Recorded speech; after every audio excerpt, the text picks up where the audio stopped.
Lemon.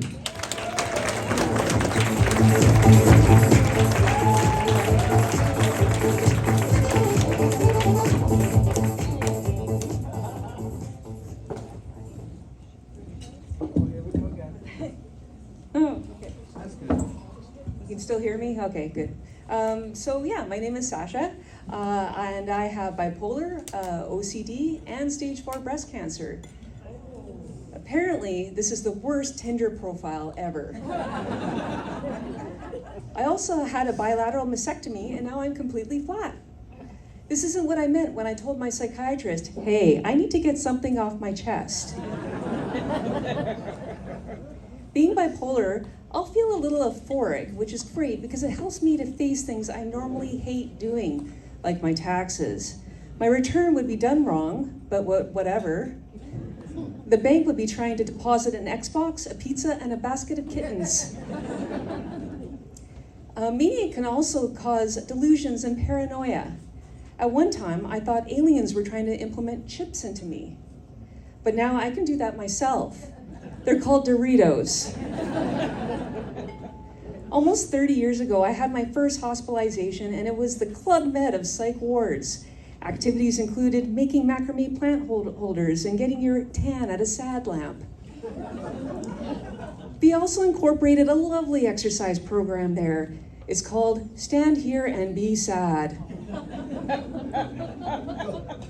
Lately, my OCD has been awful. Before I leave the house, I go around unplugging everything like the toaster, coffee pot, and the stove. Then I turn off the main breakers, disconnect the propane from the house, suck out the septic system.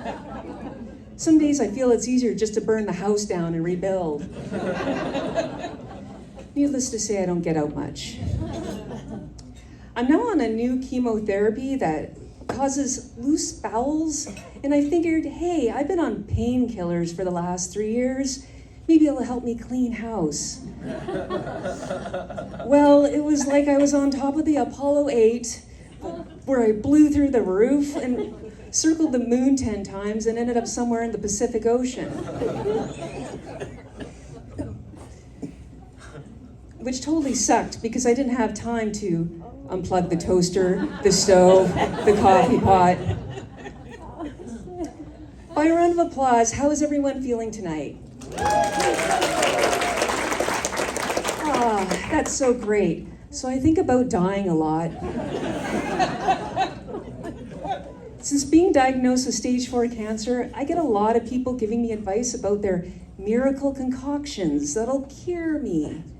Yes, my friend's uncle's best friend's neighbor ate 17 grapefruits, snorted orange essential oils, bathed in the eye of nude every day, and they're cured now. She had diarrhea for a month and a half, doesn't have a colon anymore, and lost the will to live, but otherwise she's alive.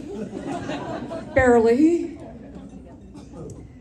When I die, I don't want a funeral or a celebration of life. Honestly, I'm good with being mildly acknowledged with maybe a hand gesture thrown in. What can I say about Sasha? I knew her. I don't need a celebration. My acknowledgement of once existing could totally be accomplished in a group text with my name and a thumbs up emoji next to it. As a warning, some people may want to include a party hat, a face palm, an eggplant, and a poop emoji, but you can ignore those people. Whenever people ask me how I'm doing now, I say, I'm living the dream. I've got affordable housing, an endless supply of free opioids, and a family doctor.